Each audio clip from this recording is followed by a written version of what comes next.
Every morning, you face a choice. Stay in the warm bed, or get up and train. Comfort whispers, just 5 more minutes. You'll train later. You don't feel ready. And most people obey comfort every single time. But discipline doesn't negotiate with how you feel. It acts regardless. In 1612, Japan's greatest swordsman spent 29 years training only when conditions were perfect, when he felt ready, when everything was comfortable. Then he faced Miyamoto Musashi, a warrior who trained in freezing cold, exhaustion, and chaos, who got up when every part of him wanted to stay down. The duel lasted 17 seconds. Comfort lost to discipline. Today, you'll discover the Shugyo method training that makes comfort your enemy and discipline your master. Comment: what does comfort tell you every morning? Subscribe for samurai discipline that doesn't negotiate. Now, let's begin. Chapter 1. The Pursuit of Perfection.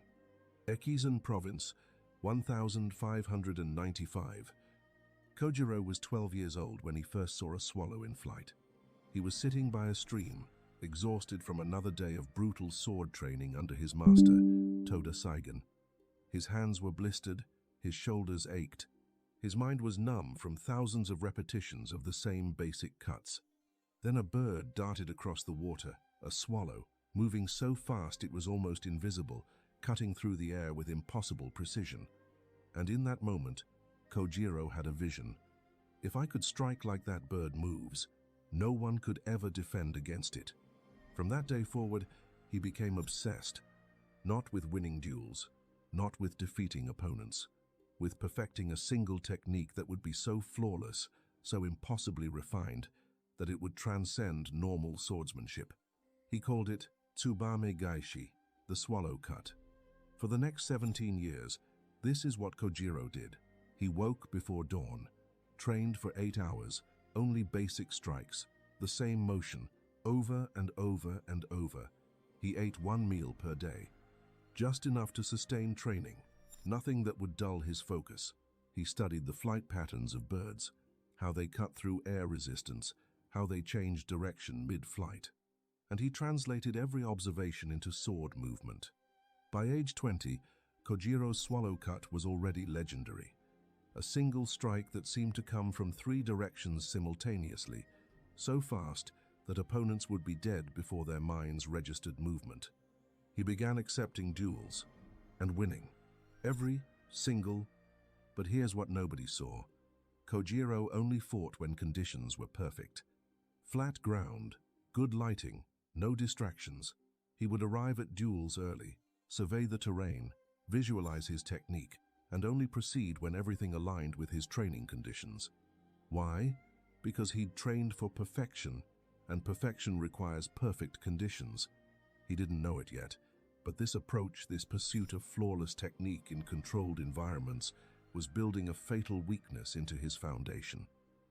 Chapter 2. The Other Path. While Kojiro was perfecting his technique in controlled conditions, another boy was being forged in chaos. Miyamoto Musashi was 13 when he killed his first opponent in a duel, not with elegant technique, with a wooden stick and pure survival instinct. He didn't have a master, didn't train in a dojo. His father abandoned him. His village feared him. So Musashi learned swordsmanship the hard way, by fighting for his life in real combat. Uneven ground, terrible weather, multiple opponents, ambushes, dirty tactics, psychological warfare. Musashi didn't train for perfection. He trained for survival under the worst possible conditions. This is the difference that would decide everything 29 years later. You know what's interesting? In controlled sparring, Kojiro was almost certainly more skilled than Musashi. His technique was cleaner, his form was perfect, his speed was unmatched. But controlled sparring isn't real pressure. Musashi understood something Kojiro didn't. The duel isn't won by who has the best technique, it's won by who handles pressure better. So while Kojiro practiced the swallow cut 10,000 times on training grounds, Musashi was doing something completely different. He was practicing Shugyo. Chapter 3. Shugyo. Training in Hell. Austere training. Not practice, not drills. Deliberate suffering designed to break your limits. When Musashi was 23, he disappeared into the mountains for 3 years. No one knew where he went. When he returned, he was different, harder, unbreakable. What happened in those mountains? Shugyo. He would train for 12 hours straight with minimal food. Not to build skill, to build the ability to function when depleted. He'd practice sword strikes in freezing rivers. Not because it improved technique, but because it taught his mind to focus through physical suffering. He'd go days without sleep, then force himself to spar against imaginary opponents, training his brain to perform when exhausted. Here's what Musashi understood that Kojiro didn't. Your training environment determines your breaking point. If you only train when you're well-rested, well-fed, and comfortable, then pressure, exhaustion, and chaos will shatter you. But if you train in those conditions, they become your advantage. A modern sports psychologist who studied elite performers for 15 years found this. Athletes who train exclusively in comfortable conditions perform 40% worse under high-pressure competition compared to training. But athletes who deliberately practice under pressure conditions, crowd noise, fatigue, distractions, perform 15% better in competition than practice. The conclusion? Pressure doesn't reveal your talent. It reveals your training conditions. Kojiro's swallow cut was perfected on calm training grounds. Musashi's techniques were forged in mountain storms, sleep deprivation, and near starvation. When they finally met, the question wasn't who had better technique. It was who had trained for chaos. Chapter 4. The Weight of Perfection. By 1610, Kojiro was 47 years old and had never lost a duel. 61 victories, 61 perfect executions of the swallow cut. His reputation was untouchable. Domains across Japan competed to employ him as their sword instructor. Students traveled hundreds of miles just to watch him demonstrate technique. He had achieved what every warrior dreams of, perfection. But something was wrong. The pressure of maintaining perfection was crushing him. Every duel became more terrifying than the last. Not because opponents were getting stronger, they weren't. Because one mistake would destroy everything he'd built. His students saw a master, but inside, Kojiro was trapped. He couldn't fight in the rain, too unpredictable. He couldn't accept duels against multiple opponents, too chaotic. He couldn't adapt if terrain was uneven. His technique required precise footwork. His perfection had become a prison. Think about this in your own life. How many times have you achieved something, then became terrified of losing it? The perfect performance that you can't repeat. The achievement that now defines you. The standard you set that you're not sure you can maintain. That pressure, that's what Kojiro felt every single day. And it was making him fragile. Meanwhile, Musashi was the opposite. He had nothing to lose because he'd never claimed perfection. He fought anyone, where, under any conditions. Won most, lost some. Didn't matter.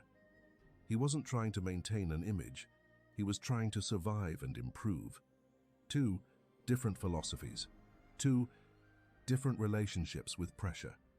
And they were about to collide. Chapter 5. The Challenge.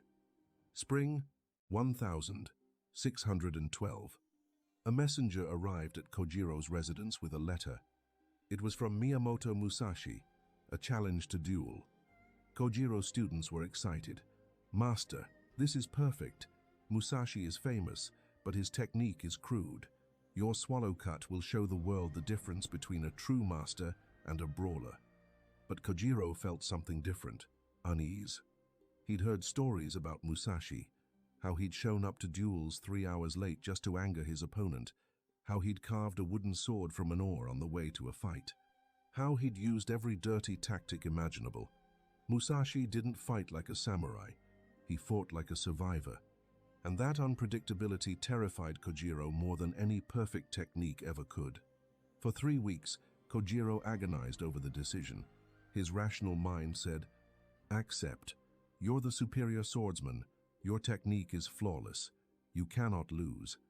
But his gut said something different. This man doesn't follow the rules you've mastered. Finally, pride won. He accepted. The duel was set for Ganryu Island, a small rocky island between Honshu and Kyushu, the 13th of April, 1612. Dawn.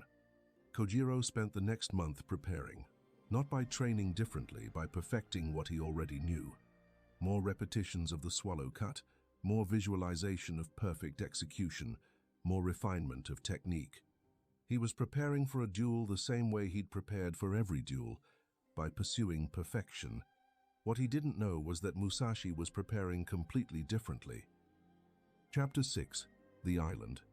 The 13th of April, 1612. Ganryu Island. Dawn. Kojiro arrived early. Of course he did.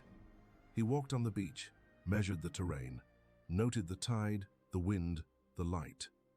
Everything had to be perfect for the swallow cut to work at maximum effectiveness. He wore his finest hakama, carried his legendary nodachi, a sword longer than a normal katana, specifically designed for the extended reach his technique required. He was ready. Conditions were good. This would be his greatest victory. Then he waited. Musashi was late. 1 hour late, then 2, then 3. The sun climbed higher. The temperature rose. Kojiro's perfect morning conditions were evaporating. And something else was happening. His mind was unraveling. Why is he late? Is this intentional? Is he coming? Am I being mocked? Doubt, anger, frustration. All the emotions that a perfect technique cannot answer. Finally, a boat appeared. Musashi stepped onto the beach. 3 hours late, wearing casual clothes. Hair disheveled, carrying a wooden sword he'd apparently carved from an oar during the boat ride.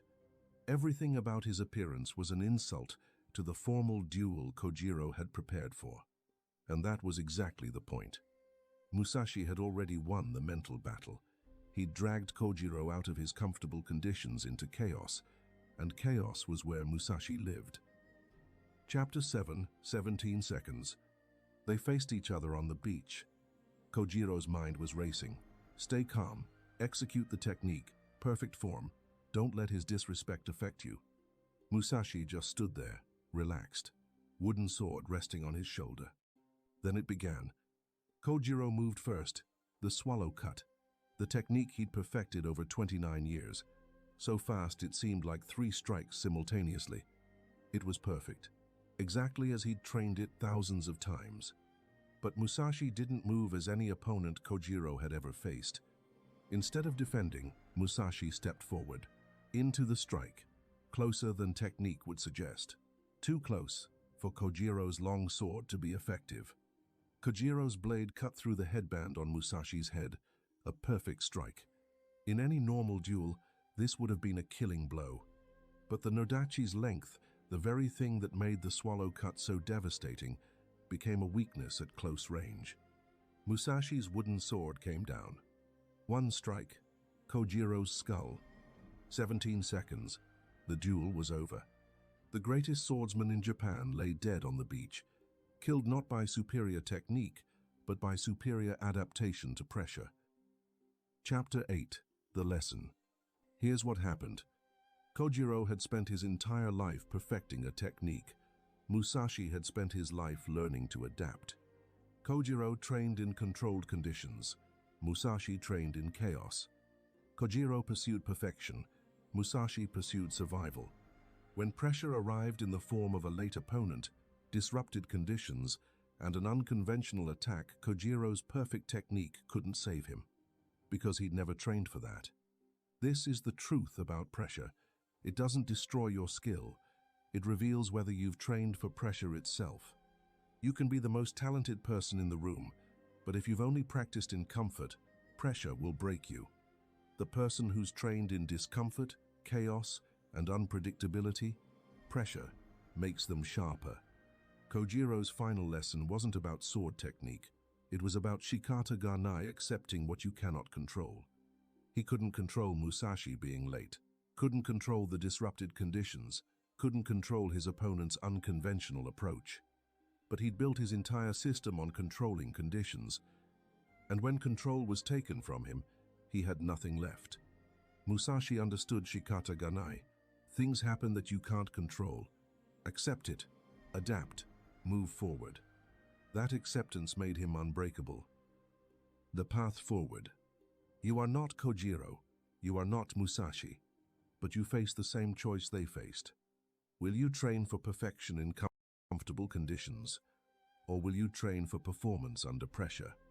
Will you only practice when you're well-rested, focused, and ready, or will you deliberately practice when exhausted, distracted, and uncomfortable?